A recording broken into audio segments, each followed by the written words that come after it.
Hello दोस्तों, मैं विनायक मिश्रा आपके अपने यूट्यूब चैनल विनायक मैथ्स में स्वागत करता हूं। जैसा कि चैनल के नाम से ही स्पष्ट होगा कि हम इस चैनल में मैथमेटिक्स का डिस्कशन करेंगे। ऑल वनडे एग्ज़ाम, जितने भी हमारे वनडे एग्ज़ाम्स होते हैं उसमें आने वाली मैथमेटिक्स के सारे क्वेश्चन, सारे चैप्टर का हम डिस्कशन करेंगे। हमारा पढ़ने का तरीका क्या रहेगा, जैसे मैंने कोई भी चैप्टर पढ़ाया तो उसको बेसिक से लेकर एडवांस तक हम उसका ऑल ओवर जितने क्वेश्चन एग्ज़ाम में आए हुए प्रीवियस ईयर या जितने भी नए क्वेश्चन बन सकते हैं उन सब का डिस्कशन करेंगे। Easy to moderate to hard level तक हम सारे क्वेश्चन का डिस्कशन करेंगे। तो उसी कड़ी में मैंने आज डिसाइड किया कि मैं परसेंटेज टॉपिक पढ़ाऊँगा। परसेंटेज जो होता है ना, अर्थमेटिक की जान होता है। अर्थमेटिक्स में बहुत सारे चैप्टर्स होते हैं जो परसेंटेज अगर हमें आता है, क्योंकि परसेंटेज में मेन काम रेशियो का होता है। अगर हमको रेशियो अच्छी तरीके से आ गया, अगर इस रेशियो से हम खेलना सीख गए तो परसेंटेज में बहुत सारे टॉपिक है। जैसे परसेंटेज खुद हो गया, रेशियो भी एक अलग टॉपिक हो गया, प्रॉफिट एंड लॉस भी एक टॉपिक हो गया, और पाइप एंड सिस्टम हो गया, बोट एंड स्ट्रीम हो गया। मतलब ऐसे बहुत सारे चैप्टर्स हैं जिसमें परसेंटेज का हमें खेल देखने को मिलेगा। ठीक है, आज चलिए इसी कड़ी में हम परसेंटेज की शुरुआत करते हैं। तो जो हमारे आज का टॉपिक है वो है परसेंटेज।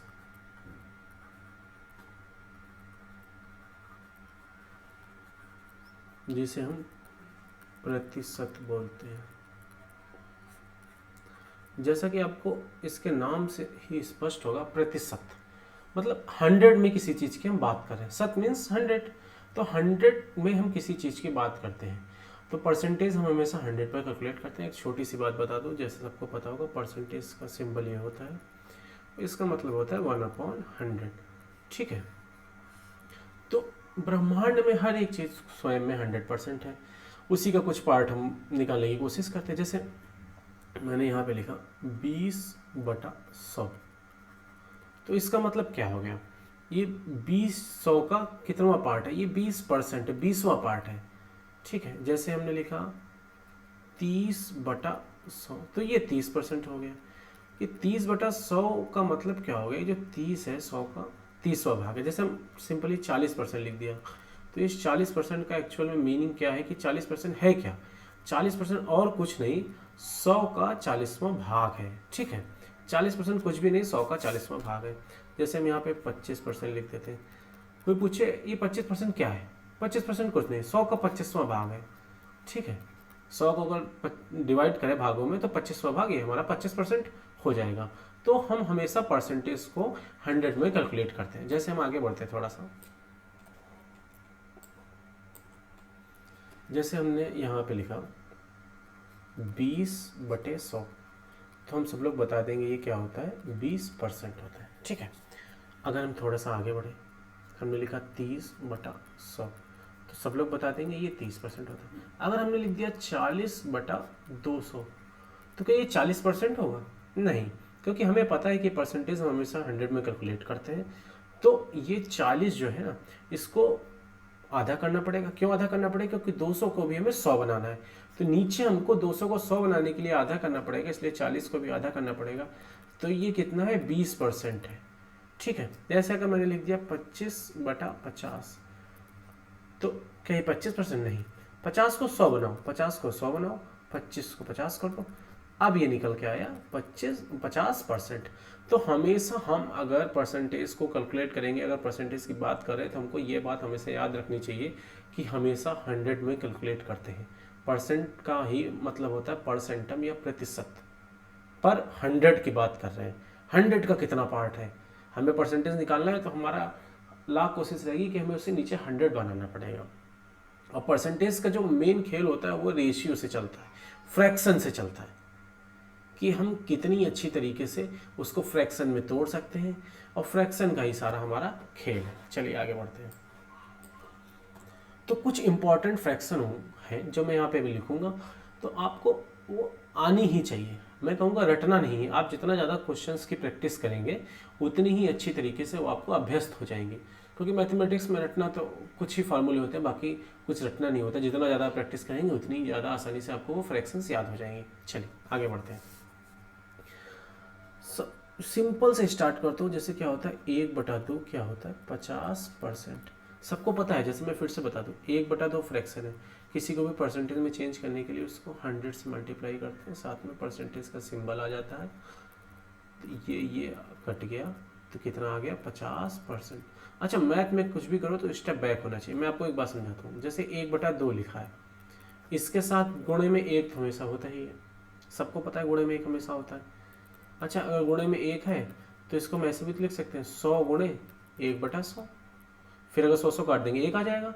मैथमेटिक्स में कुछ भी करो पिछला स्टेप बैक होना चाहिए, अगर 100 काट देंगे तो वही आ जाएगा, ठीक है।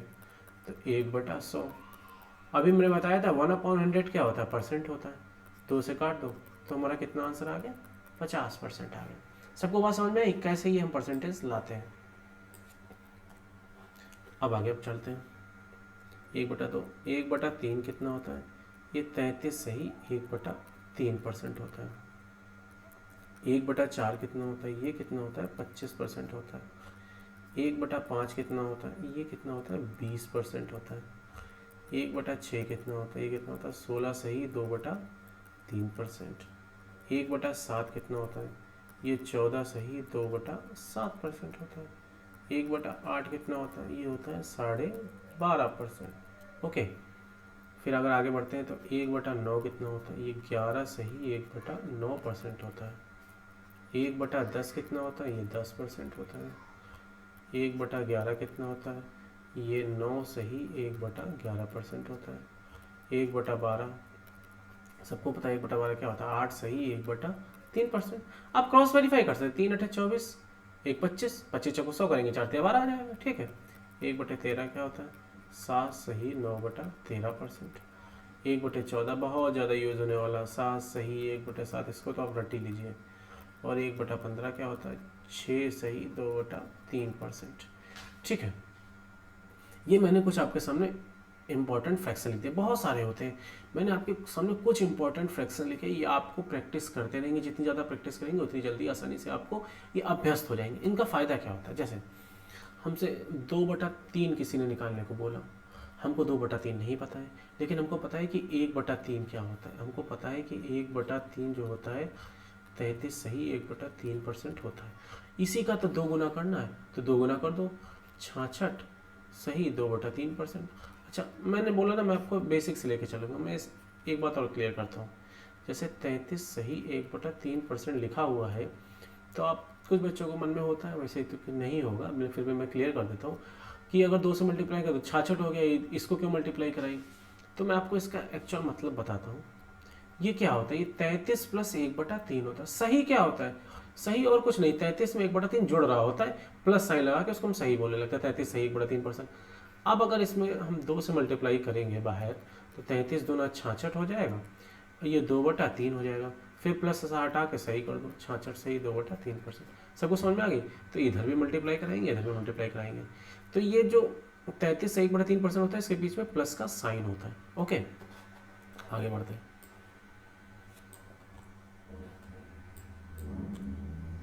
अब अगर हमसे पूछें कोई सिंपल सा 2/7 बताइए, तो हमको पता है 1/7 कितना होता है, 14 सही 2/7। इसका 2 से मल्टीप्लाई करो, 14 दूनी कितना हो जाएगा, 28 हो जाएगा। ये 2 दूनी 4 हो जाएगा, 28 सही 4/7%। सिंपल, हमारा एक आंसर आ गया। मान लो 5/7 पूछ दिया किसी ने, तो क्या होगा, 14 पंचे 70 हो जाएगा, 5 दूनी 10 हो जाएगा, 10/7 हो जाएगा। देखो 5/7 निकलना, तो 14 पंचे 70, 5 दूनी 10/7। लेकिन इसमें एक प्रॉब्लम है कि जब हम कभी फ्रैक्शन लिखते हैं तो उसको सिंपलेस्ट फॉर्म में लिखते हैं, ये सिंपल फॉर्म में नहीं है। कभी भी सिंपलेस्ट फॉर्म में लिखने से के लिए हमें ये पता होना चाहिए, अंश जो है कभी हर से ज़्यादा नहीं होना चाहिए, अंश हमेशा हर से कम होना चाहिए। तो चलो देखो, मैं तोड़ के सिखाता हूँ। देखो 70 प्लस इसको 10/7 लिख सकते हैं, वेरी गुड। अब इसको और तोड़ो, क्या लिख सकते हो, 7 × 7, 1 सही 3/7। फिर इसको और सिंपल तोड़ दो, 70 + 1 + 3/7। अभी देखो 70 1 71 हो जाएगी, और 3/7 71 सही 3/7।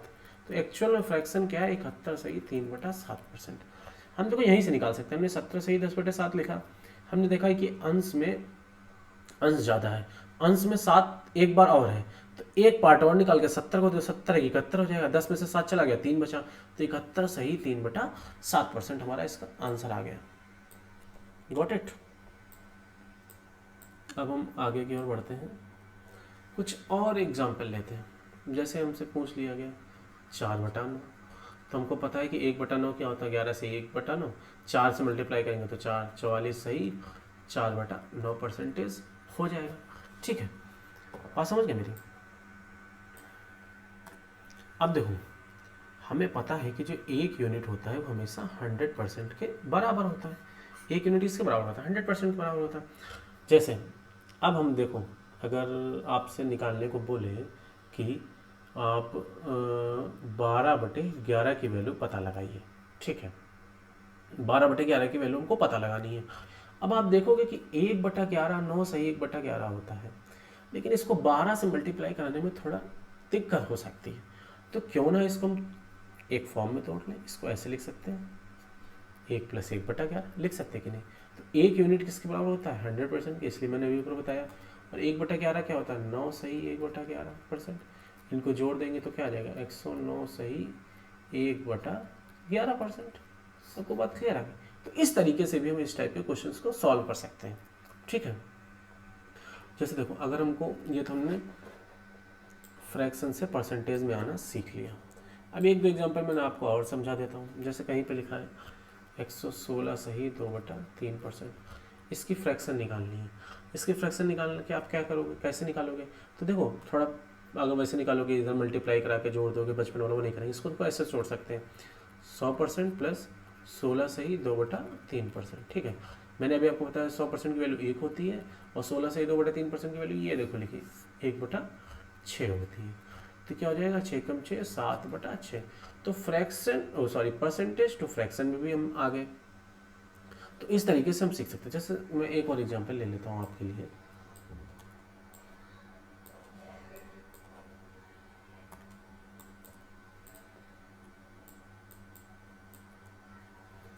जैसे मैंने लिया 444 सही 4/9%। इसको अगर फ्रैक्शन में लाना है, परसेंटेज टू फ्रैक्शन, तो आपको लग रहा होगा बड़ा टफ है। कुछ नहीं, देखो इसको हम ऐसे लिख सकते हैं, 400% + 44 सही 4/9%। ओके, थोड़ा और तोड़ दो, तोड़ते चलो, 400%, इसको 4 कॉमन लेंगे तो यहाँ 11 सही 1/9% हमारा आ जाएगा। सबको क्लियर?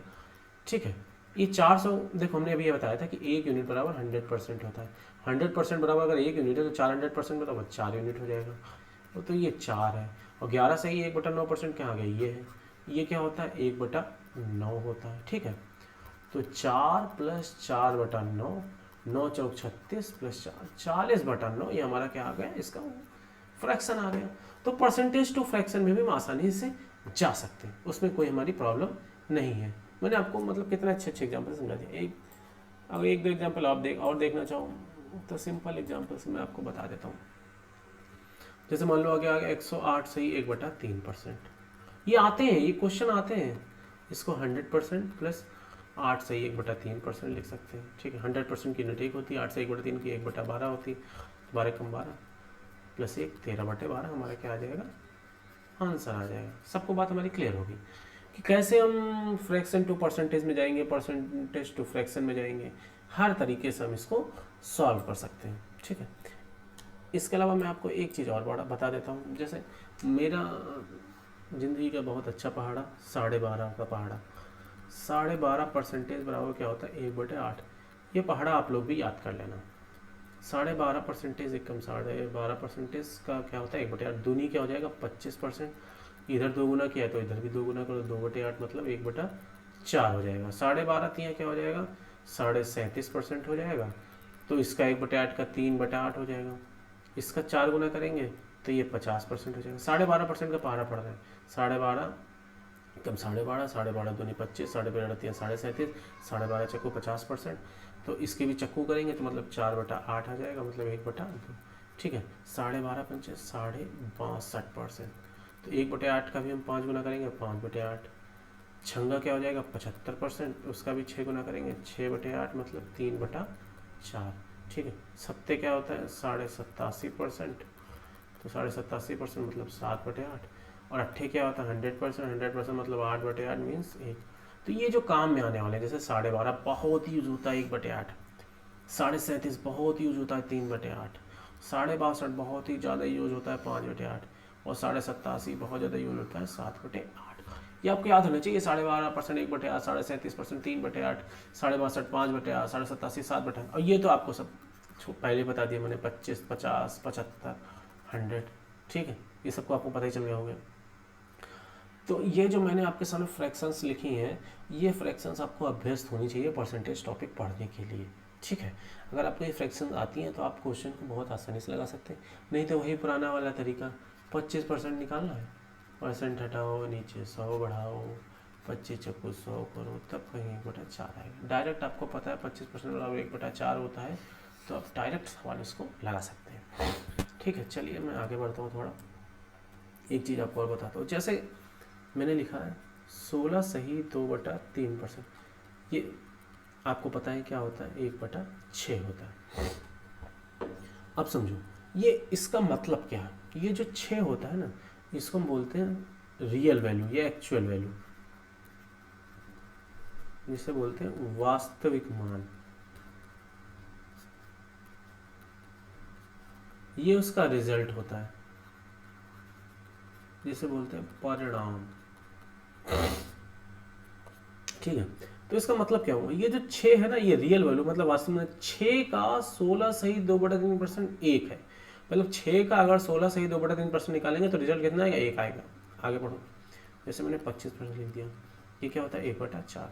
तो 4 का 25% निकालेंगे तो रिजल्ट कितना मिलेगा, 1 मिलेगा। और ले लो, अगर मैंने लिखा 75%, ये क्या होता है 3/4। तो 4 का 75% निकालेंगे हमें आंसर कितना मिलेगा, 3 मिलेगा। हम लिखा 11 सही 1/9%, ये क्या होता है 1/9। तो 9 का 11 सही 1/9% निकालेंगे तो रिजल्ट हमारा कितना आएगा, 1 आएगा। तो इसका 9 का मतलब ये इस रियल वैल्यू का अगर इतना परसेंट निकालेंगे तो रिजल्ट हमको इतना मिलेगा। ये हमारे आगे क्वेश्चंस में काम आने वाला है। तो हम सीधे क्वेश्चंस की तरफ मूव करते हैं।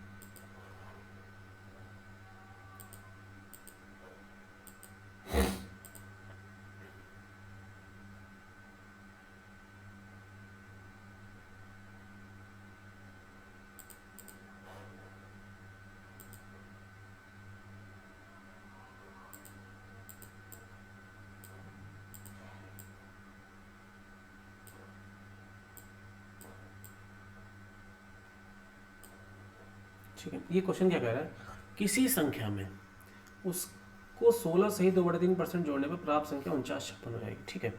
तो देखो सबसे पहले हम लिखेंगे 16 सही 2/3%, इसकी फ्रैक्शन कितनी होती है 1/6। मैंने बोला था ये रियल वैल्यू होती है, इसका रिजल्ट होता है किसी संख्या, संख्या क्या है, संख्या 6, यही रियल वैल्यू है। ये जो लिखा है किसी संख्या, संख्या क्या है एक्चुअल में, संख्या ही हमारी 6 है। किसी संख्या में उसका 16 सही 2/3% जोड़ने पर, तो इस 6 का 16 सही 2/3% कितना है, 1 है। मैंने बोला ना 6 का 16 सही 2/3% का रिजल्ट क्या है, 1 है। मतलब किसी संख्या में उसका 16 सही 2/3% जोड़ दिया, मतलब उसका 6 का ये 16 सही 2/3% 1 है। जोड़ने पे संख्या 4956 हो जाती है। संख्या बताइए, 7 यूनिट की वैल्यू कितनी होगी, 4956। अगर 1 यूनिट की वैल्यू निकालें तो 7 7 49, 7 8 56। संख्या निकालनी, 6 से मल्टीप्लाई कर दो, 708 को 6 से मल्टीप्लाई करेंगे, 6 8 48, 6 7 42, संख्या हमारी कितनी आ गई, 42 48 आ गई। समझ में आ गई। उसने बोला था किसी संख्या में उसका 16 सही 2/3% जोड़ने पर 16 सही 2/3% की फ्रैक्शन 1/6 होती है। 6 संख्या मान ली, 6 का 16 सही 2/3% 1 होता है, 1 जोड़ दिया, संख्या 4956, 6 1 7 हो गया, 7 = 4956। 1 की वैल्यू निकालनी तो 6 की वैल्यू निकाल ली। Let's move to next question.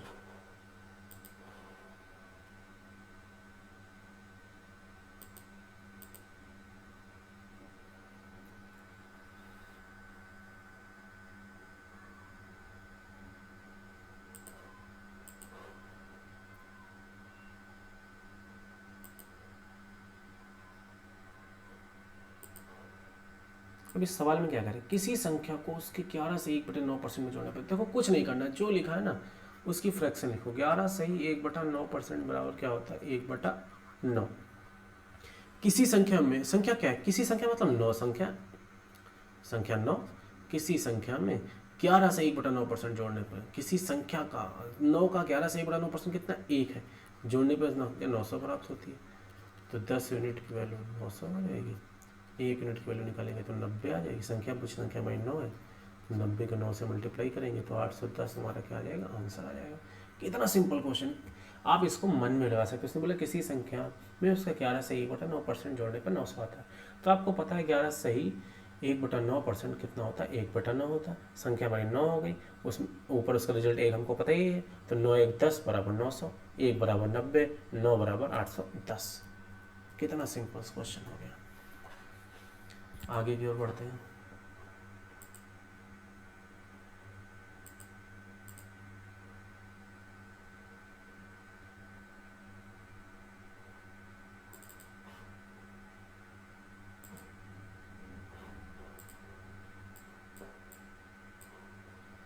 किसी संख्या में 16 जोड़ा जाए तो अपने वह संख्या अपने आप का 116 सही 2/3% हो जाती है।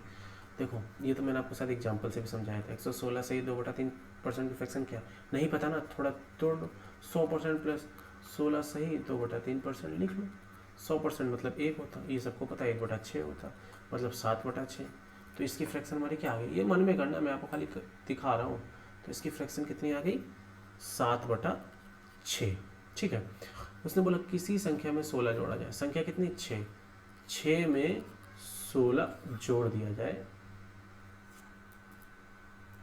ठीक है, 6 में अगर 16 जोड़ दिया जाए, किसी संख्या में 16 जोड़ा जाए तो संख्या अपने आप का 116 सही 2/3%। संख्या 6 है, 6 का 116 सही 2/3% हो जाती है। मतलब 6 में, इस संख्या 6 में अगर 16 जोड़ा जाए तो संख्या अपने आप का 116 सही 2/3% हो जाती है, मतलब 7 हो जाती है। तो संख्या बताइए, तो 6 उधर ले जाओ तो 1 यूनिट की वैल्यू कितनी हो जाएगी, 16। संख्या पूछी 6 की वैल्यू निकालनी है, तो 16 गुणा 6, 16 6 96, इसका आंसर आ जाएगा। किसी संख्या में 16 जोड़ा जाए तो अपनी 116 सही 2/3% हो जाती है। 116 सही 2/3% क्या होता है, 100% प्लस 16 सही 2/3%। 100% की यूनिट 1 हो जाएगी, 16 सही 2/3% की यूनिट 1/6 हो जाएगी। हल कर लो, 6 कम 6 7/6 हो जाएगी, संख्या 6 हो जाएगी। 6 में अगर 16 जोड़ा जाए तो संख्या 7 हो जाती है। 7 मतलब 6 का 116 सही 2/3%, 1 यूनिट की वैल्यू 16, 6 यूनिट की वैल्यू 96।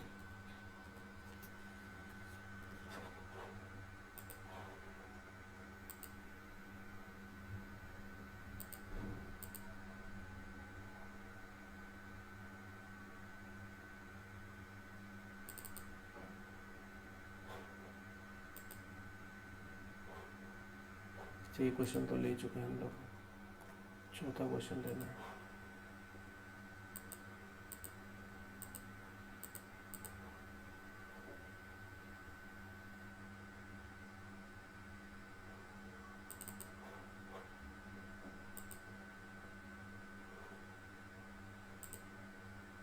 किसी संख्या में उसका 6 सही 2/3% जोड़ने पर, अब देखो जिसको 6 सही 2/3% की फ्रैक्शन पता है वही इस क्वेश्चन को सॉल्व कर पाएगा, नहीं तो फ्रैक्शन लगाने में वो टाइम वेस्ट कर देगा। देखो एसएससी में या बैंक में किसी में टाइम का महत्व है, हमारे पास क्वेश्चन बहुत ज़्यादा होते हैं और थोड़े लेंदी भी होते हैं, तो हम जितना शॉर्टेस्ट वे में लगाएंगे उतनी जल्दी हम क्वेश्चन को जल्दी अटेम्प्ट कर पाएंगे। नहीं 6 सही 2/3% की वैल्यू बच्चा भी निकाल लेगा, ठीक है। लेकिन अगर हमको डायरेक्ट याद है 6 सही 2/3% 1/15 होता है, तो हम डायरेक्ट अगर याद है तो हम क्वेश्चन को बहुत ही कम समय में सॉल्व कर सकते हैं।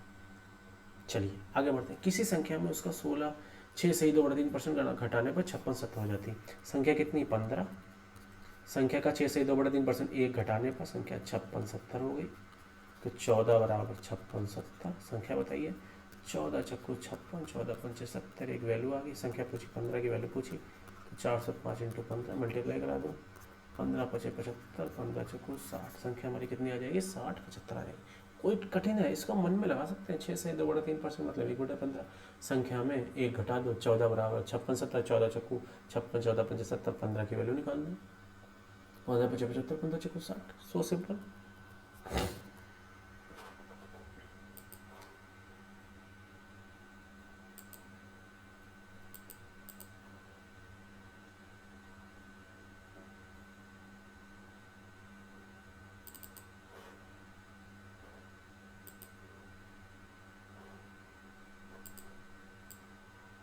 देखो मैंने ये 444 सही 4/9% आपको बताया था।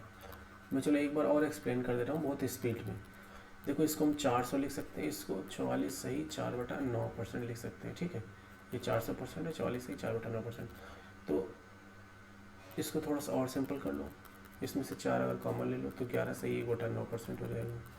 400 को 4 यूनिट बोल सकते हैं, ये 4, ये कितना होता है 1/9 है। तो 4 + 4/9, 9 चौक 36, चलो 40/9 मैंने स्टार्टिंग में बताया। ठीक है, मैंने फिर से आपको करके इसलिए स्पीड में बता दिया। तो ये 40 बटा कितना है हमारा 9 है। ठीक है,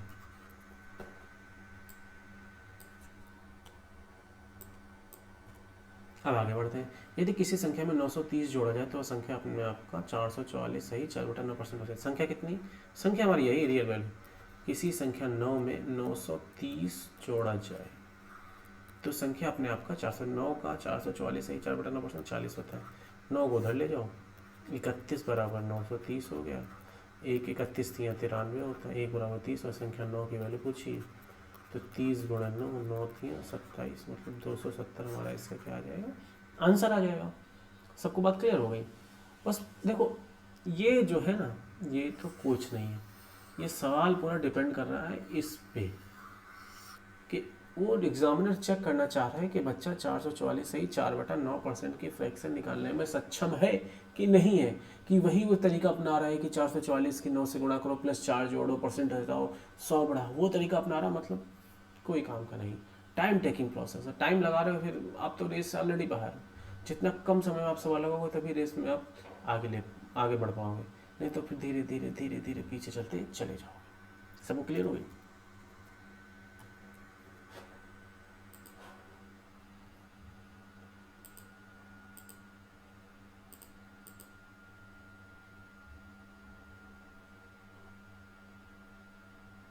ये हो गया, ये बचा छठा क्वेश्चन।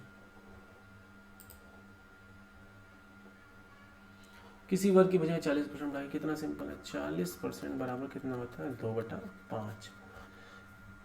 भुजा की बात की, साइड की, पहले साइड 5 थी 40% बढ़ा दी गई, 5 के 40% 2 होता है तो 7 हो गई। क्षेत्रफल परिवर्तन, तो आपको पता वर्ग का क्षेत्रफल क्या होता है, साइड स्क्वायर होता है।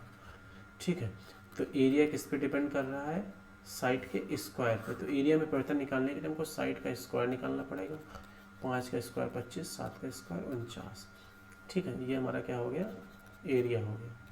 पहले एरिया 25 था 49 में कितना फ़र्क पड़ा, 24 का फ़र्क पड़ा। कितने पे, 25 पे। परसेंट निकालना, 100 से मल्टीप्लाई कर दो, 25 × 100, 24 × 96% हमारा एरिया में फ़र्क पड़ा। किसी वर्ग की भुजा 40% बढ़ाएगी, 40% की वैल्यू 2/5 होती है। पहले 5 साइड थी, 2 बढ़ गई 7 हो गई। एरिया में परिवर्तन पूछा है तो एरिया क्या होता है, वो साइड के स्क्वायर पर डिपेंड करता है। साइड का स्क्वायर निकाल लो, 5 का स्क्वायर 25, 7 का स्क्वायर 49। पहले एरिया 25 था, अब 49 हो गया। 24 बढ़ गया, कितने पे बढ़ा, 25 में बढ़ा। 25 × 100, 24 × 96 हमारा आंसर हो जाएगा। चलिए आगे बढ़ते हैं। देख रहे हैं कितनी सिंपल तरीके से आपके ये क्वेश्चन सॉल्व होते चले जा रहे हैं, कोई प्रॉब्लम ही नहीं है इन क्वेश्चन को सॉल्व करने में।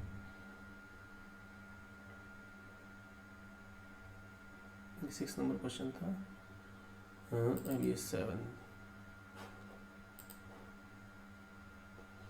किसी वृत्त की त्रिज्या 25% बढ़ा दी जाए, कोई दिक्कत नहीं भाई। 25% बच्चे को पता है 1/4 होता है।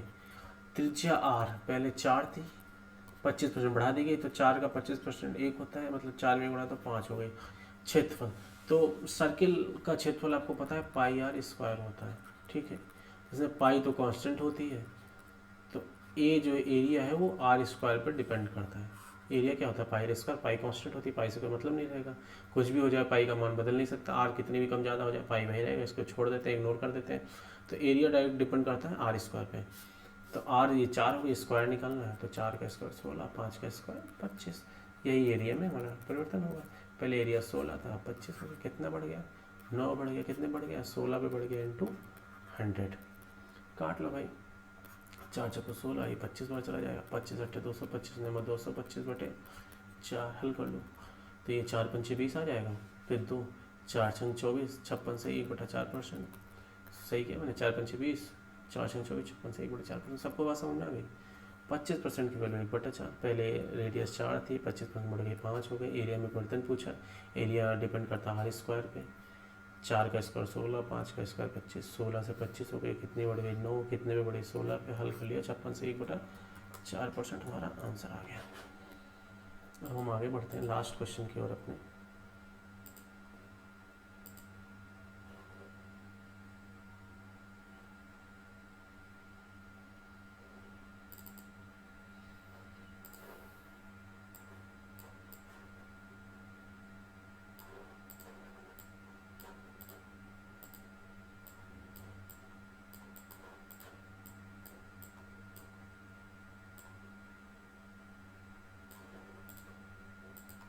ठीक है, चलिए इस क्वेश्चन को सॉल्व करते हैं। क्या बोल रहा है,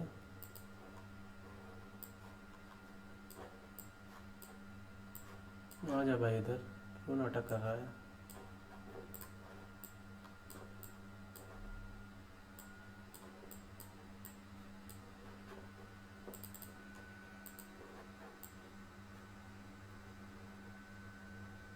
जाएगा कहाँ तुम मेरे से बच के बच्चे। लिखा है कि यदि किसी लंबवती बेलन के आधार त्रिज्या 40% बढ़ा दी जाए तो 40% की फ्रैक्शन कितनी होती है, 2/5। रेडियस 5 थी, 40% बढ़ा दी गई, 2 बढ़ा दी गई, 7 हो गई, और ऊंचाई 37%। अभी आपको हमने 12.5 का पहाड़ा याद कराया था, तो 12.5 3 37.5 होता है, मतलब 3/8 हो गई। याद है कि नहीं, देखो कितना अच्छे तरीके से काम आया यहाँ पे। तो 37.5% घटा के दी गई, तो पहले 8 थी, 8 का 37.5% 3 होता है, तो 3 कम हो गई तो 5 आ गई। तो वैल्यूम में परिवर्तन पूछा है, तो वेलन का वैल्यूम क्या होता है, πr²h। इसमें पाई कांस्टेंट होता है, तो डायरेक्ट डिपेंड करता है r² × h पे। अगर वैल्यूम हमें निकालना है तो किस पे डिपेंड करेगा, r² और h के मल्टीप्लाई पे। तो r तो पता है, तो हम r² निकाल लेते हैं। 5 का स्क्वायर 25, 7 का स्क्वायर 49, इसका मल्टीप्लाई करा देते हैं, r² × h, यही हमारा वैल्यूम होता है। 25 × 8 200 और 49 × 5 245। कैसे निकाला मैंने, इसको मान लिया 50 है, ठीक है, 50 × 5 250 हो जाएगा, एक कम किया तो 5 कम 5 हो जाएगा। देखो मैं समझाता हूँ, 49 × 5 का मल्टीप्लाई मैंने डायरेक्ट 245 क्यों लिख लिया, मैं इसको ऐसे लिख सकता हूँ ना, 50 - 1 × 5, 50 को 250, 5 कम 5 आ गई 245। तो ये कुछ तरीके आपको सीखने पड़ेंगे जिससे आप आसानी से मल्टीप्लाई कर सकें, ये धीरे धीरे आ जाएंगे। 49 पंचे थोड़ा दिक्कत हो रही है, तो नियरेस्ट हमने मान लिया 50, 50 पंचे 250, 5 कम कर दिया 245 आ गए, 200 से 245 हो गए, मतलब कितने का फर्क पड़ा, 45 का, कितने पे, 200 पे इंटू 100 तो मतलब 22.5% हमारी वैल्यूम जो है इंक्रीज हो गया। फिर से बता देता हूँ, किसने बोला था, किसी लंबवती बेलन की आधार त्रिज्या 40% बढ़ा दी गई, 40% 2/5, 5 की जगह 7 हो गई। 37.5% घटा दी गई, 37.5% क्या होता है, 3/8, 8 की जगह 3 घटा दी मतलब 5 हो गई। अब वैल्यूम πr² होता है, पाई कांस्टेंट होता है, वैल्यूम डिपेंड करता है r² × h पे, तो r² × h निकालो, 25 × 8 200, 49 × 5 245, 22.5 हमारा इसका आंसर आ जाएगा। तो ये मैथमेटिक्स के जो परसेंटेज टॉपिक था उसके कुछ सिंपल से क्वेश्चंस थे। आज मैंने आपको परसेंटेज के बारे में बताया, कैसे हम परसेंटेज को फ्रैक्शन में चेंज कर सकते हैं, कैसे फ्रैक्शन को हम परसेंटेज में चेंज कर सकते हैं, और उसी पे डिपेंड हमने कुछ सवाल देखे। नेक्स्ट वीडियो में हम लोग इस पर बस अच्छे क्वेश्चंस करेंगे। और मैं आपको अगर रियलिटी बताऊं तो आजकल जो वनडे एग्जाम्स हो रहे हैं ना, उसमें मैथमेटिक्स में बहुत सिंपल क्वेश्चन है। अगर मैं एसएससी की बात कर लूँ, एसएससी में एक ज़माना था जब बहुत अच्छे क्वेश्चन आया करते थे। अभी 2022 का मेंस हुआ है, तो आपने देखे कितने लुल्लू पुल्लू सवाल है। टीचर्स हमारे इतने बड़े बड़े क्वेश्चन पढ़ा दे रहे हैं, लेकिन वो कुछ आ ही नहीं रहे, सिंपल आ रहे हैं। मेंस की बात बताऊँ, cos 30, tan 45, इस टाइप के क्वेश्चन आ रहे हैं। sin square theta plus cos square theta की वैल्यू पूछी जा रही है, मतलब हद कर दी एग्जाम में। मुझे तो लगा था पैटर्न चेंज हुआ है या कुछ अच्छे 3 नंबर के क्वेश्चन हो गए एसएससी में, पहले 2 ही नंबर का होता था, तो कुछ अच्छा आएगा। देखो होप्स तो शायद अगली बार से, इस बार पैटर्न चेंज हुआ तो शायद साल देखिए। लेकिन 2017 के बाद से क्वेश्चन कठिन नहीं आ रहे। 2017 में मेंस में क्वेश्चन टफ आए थे, उसके बाद से सिंपल आ ही रहे। तो परसेंटेज पढ़ा दिया। अब नेक्स्ट वीडियो में हम लोग इसके अच्छे क्वेश्चन देखेंगे, और जुड़े रहिए मेरे साथ। Thank you so much.